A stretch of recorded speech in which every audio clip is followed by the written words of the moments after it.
Queremos preguntarte cosas del caso de Cecilia, sobre todo de las conductas de las personas que están detrás.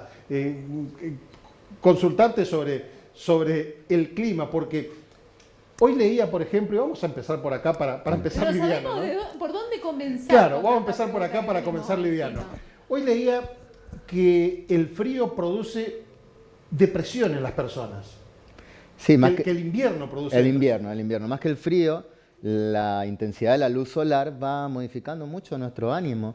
Y hay dos temporadas que son claves, como es cuando empieza el frío y disminuye, como ahora, la intensidad de la luz solar, que cada vez tenemos días más cortos, y la primavera cuando empieza a alargarse. Es decir, el sol influye en una glándula que está en el medio del cerebro, que se llama glándula pineal, y es la que regula en los animales el celo, como para que la cría nazca en el momento adecuado. En nosotros no solo regula eso, sino que regula nuestro ánimo, nuestro sueño, nuestra actividad. ¿Eso Entonces, tiene algo que ver con la vitamina que te aporta el sol, esa tan famosa vitamina D? ¿Puede ser o no? todo tiene que ver con todo. Es decir, ahora incluso esa vitamina se le llama hormona D, por toda la injerencia que tiene, no solo sobre el hueso, sino sobre el músculo, sobre el tejido musculoesquelético, sobre el cerebro, sobre el ánimo.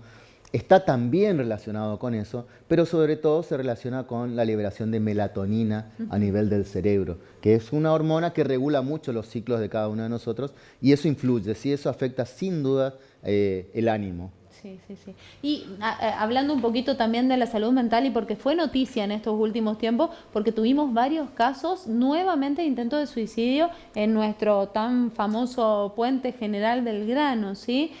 ¿Cómo podemos prevenir algún amigo, compañero, darnos cuenta de que tiene algún indicio de algún intento de Claro, suicidio, ¿no? De claro. alguna depresión que puede llevarlo a eso? Dijiste la palabra correcta, porque el suicidio se puede prevenir previniendo la depresión, pero no se puede predecir. Es decir, por más que yo tenga algún conocido que yo vea que está triste, etcétera, puede ser que jamás tenga un intento de suicidio. Pero hay una persona que está alegre, que yo conozco, que hablé hoy a la mañana, de pronto, por la impulsividad, de pronto aparece con un intento de suicidio. Entonces, primer punto, no se puede predecir. Para darle un poco de tranquilidad a los amigos, familiares, Claro. que quedan con mucha culpa cuando mi amigo, mi hijo, mi pariente se suicidó y yo estuve hablando con él ayer. Y después, para prevenir, todas las campañas que disminuyan la depresión. Claro. Porque el 90% de los casos de suicidio son por depresión. El resto tiene que ver con otros problemas de salud mental, pero el 90% de los casos son por depresión. Cuando hablas de depresión, ¿a qué te referís? ¿Depresión es lo mismo que tristeza? También buena pregunta. Bueno. Tristeza son síntomas que todos estamos acostumbrados de que los vivimos, pero que no interfiere con nuestra vida cotidiana. Podemos Claro. seguir funcionando, podemos seguir durmiendo, podemos seguir trabajando.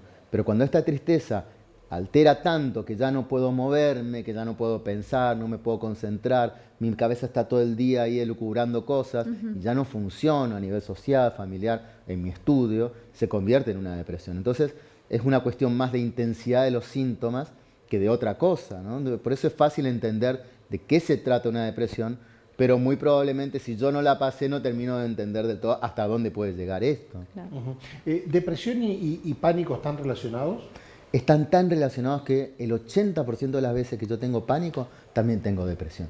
Es una cuestión de tiempo. Cuando yo más tiempo sostengo un trastorno de ansiedad, el que sea pánico, ansiedad generalizada, estrés, cuando más tiempo se sostenga, en algún momento va a aparecer una depresión. Entonces sí están asociados y generalmente hay que tratar los dos juntos. Claro. ¿Hay un antes y un después de la época de la pandemia? ¿Hubieron mayores casos de algún tipo de depresión en particular post pandemia, con todo el encierro, los traumas, digo, también el relacionarnos con la gente, el acercarnos? ¿Algo que usted vea en Sí, consultorio? sí, se ve y hay muchos estudios de que se han triplicado, 3 Sí. veces más, todos los cuadros relacionados con la ansiedad, con la depresión y con las adicciones. Esos son como los 3 campos que explotaron y que actualmente los profesionales que se dedican a estas cosas están saturados, porque después de la pandemia es impresionante, le llamamos la cuarta ola, que es la ola en salud mental, que por ahí lo vemos más ahora, ¿no? Que estuvo siempre, pero creo que ahora hay como índices mucho más elevados y los medios se encargan porque lo vemos todo el tiempo. Creo que ha pasado a primer plano la salud mental, que antes estaba un poquito olvidada, ¿no? Claro. Emilio, hoy es el Día Mundial de las Redes Sociales. Eh, Uno ve en las redes sociales cosas muchas veces increíbles, ¿no? ¿Cuánto influye en cuadros depresivos, sobre todo en jóvenes, Sí. lo que sucede en las redes sociales? Me parece que la sociedad de hoy está muy, muy pendiente de si me dio like, me dio me gusta, si le puso un corazoncito o si le contestó algún posteo. ¿Cuánto influye en el ánimo, en la depresión de una persona esto? Vamos a decir primero que influye un montón. Ya una persona que tenga una cierta tristeza sabe que, todos sabemos que en las redes sociales está como nuestra mejor versión, ¿no? Ujú. Vos estás triste y empezás a ver fotos de fiesta, de playa, viajes, todo el mundo feliz, y vos decís, eso a gente la pasa bien y yo estoy muy mal. Entonces, de por sí, ver una red social cuando uno está con el ánimo caído genera más ansiedad, más depresión. Y sobre todo en chicos más jóvenes que por ahí no pueden diferenciar tanto los adolescentes lo que es la realidad de lo que es lo virtual. Se mezcla mucho y cada vez un poco más. Entonces, es un problema que tenemos como toda tecnología buena, que es muy bueno para unas cosas, como la comunicación, pero hace mucho mal porque no estamos todavía adaptados a eso. Creo que esa frase que dijiste, se mezcla mucho la realidad con lo virtual, es fundamental, ¿no? Yo he tenido pacientes que consultan porque están en duelo por una relación de 2 años con una persona a la que no conocen físicamente. Y he tenido varios. Se han conocido por virtual. internet. Por internet, alguien que está en España, que vive en otro país y están todo el tiempo en contacto y video y mensaje y esto que lo otro, pero no hay una relación Pero física. eso también se da, me parece, digo, una opinión, se da por la falta de contacto físico que tenemos entre nuestros cercanos, que buscamos esa relación o esa contención en una red social o en algo más afuera, ¿no? ¿Tendrá algo que ver? Seguramente que influye el Que- tipo de contención que yo tenga, si mi familia está conmigo, si tengo amigos, mi La estilo de soledad, personalidad. sí. Todo eso influye en que yo me vuelque hacia ese lugar donde yo encuentro a alguien que me contenga y que no estoy encontrando en el mundo real. Entonces es más probable que me vuelque hacia ese lugar. Hay países que tienen esto como un problemón, como Japón, por ejemplo, que tienen descrito un cuadro que nosotros no tenemos acá, que se llama hikikomori, que son chicos adolescentes Sí. que se encierran, están 15 días, 20 días encerrados, no salen de la casa, de la habitación, y si salen les agarra tremendos ataques de pánico, Sí. porque realmente ha llegado hasta ese punto en esos países que nosotros tenemos mucha más contención, mucho más amigos, somos diferentes, ¿no? Pero si seguimos hacia ese lugar, probablemente corramos ese riesgo. Ahora, seguramente muchos me van a decir, ay, qué hermoso, tienen una relación que no se conocen físicamente, pero una relación idílica, de amor. Pero ¿es sano eso?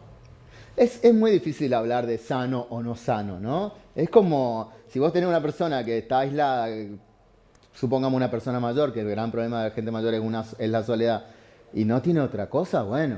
Es decir, no, Por ahí no- es sano para ellos. por ahí es sano, exactamente. va a depender del contexto, ¿no? Ahora, si vos tenés una persona joven que puede interaccionar con otros, que puede crecer con otros, somos seres sociales, necesitamos el contacto con otros. Si es real, mejor. Si es físico, mejor. Pero, bueno, dependerá de cada caso, ¿no? No puedo generalizar. Seguro. Claro, en muchas cosas seguramente las redes sociales colaboran justamente a eso, a lograr mejores comunicaciones, pero en la mayoría de los casos, y sobre todo por ahí se ve mucho en los jóvenes y en los niños también, de casos de bullying por redes sociales o insultos a través de redes sociales. ¿Cómo reciben los chicos, los más jóvenes en el consultorio eso?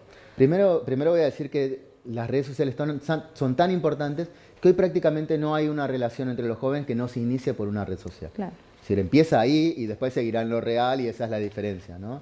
Y después vamos a decir que en la red social uno no es uno mismo, es como un personaje virtual. Con filtro muchas veces, ¿no? Es Cuando con te filtro encontrás y aparte puedo esconder mi identidad y cuando no soy yo me permito por ahí hacer cosas que no lo haría frente a frente y por eso es que el bullying en las redes sociales, el hate, todos estos mensajes de odio son muy frecuentes.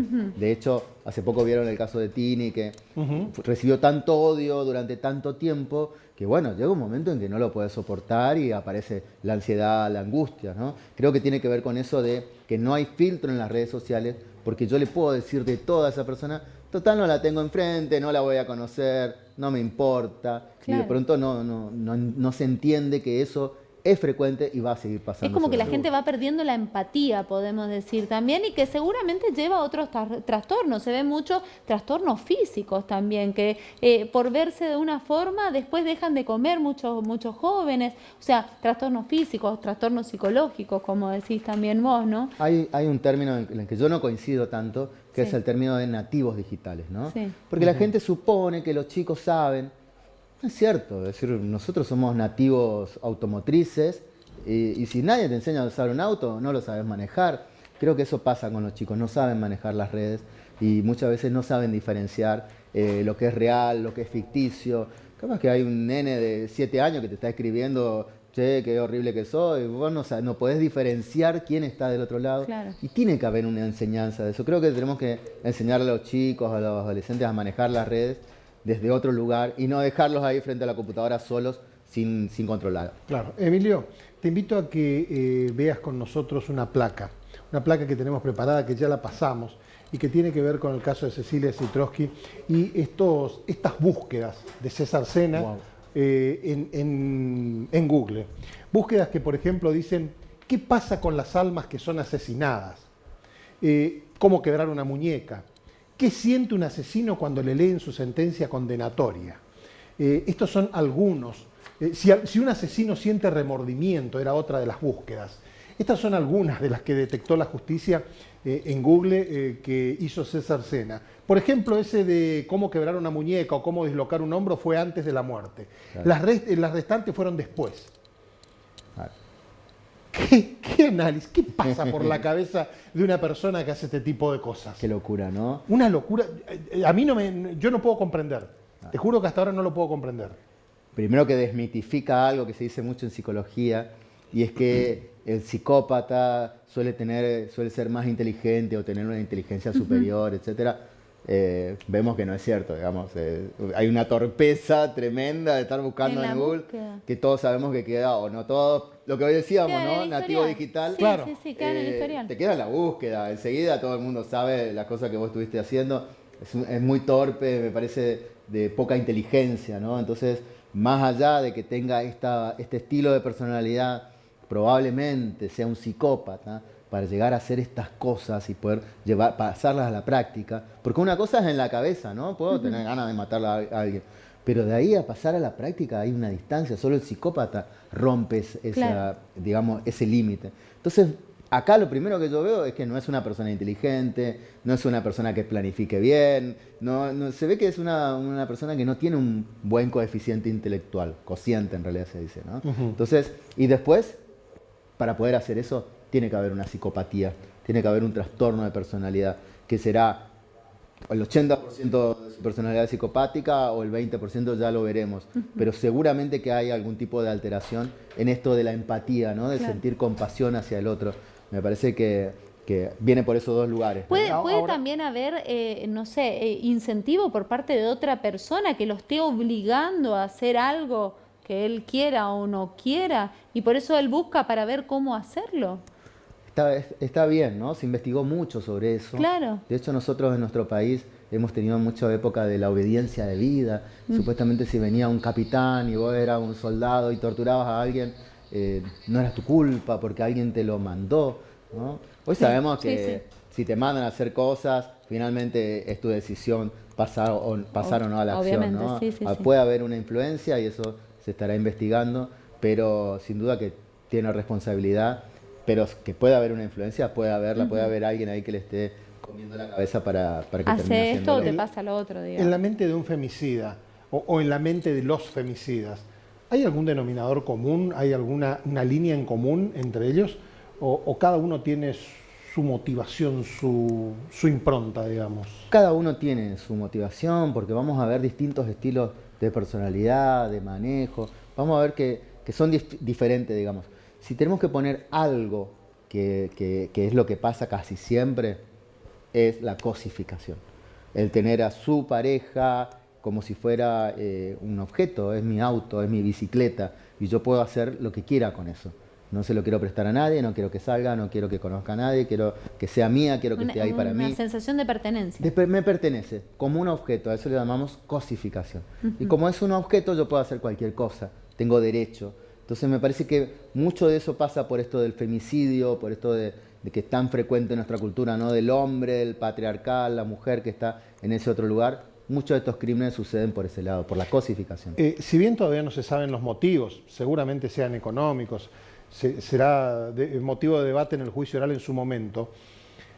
A ver, César Sena la buscó el día primero de su casa a Cecilia, fueron a pasar la noche en un motel juntos, al otro día la llevó a su casa y la asesinó. Y en la escena del crimen aparecen los padres también. Y de los testimonios de uno, el principal testimonio, el de Gustavo Obregón, que fue el encargado de ayudarlo a César a hacer desaparecer el cuerpo, surge que después del crimen, la vida para esta familia siguió de la manera más normal, que nadie hablaba del tema, que no habían cambiado sus conductas, que todos seguían normalmente. Hay un perfil psicopático en toda la familia.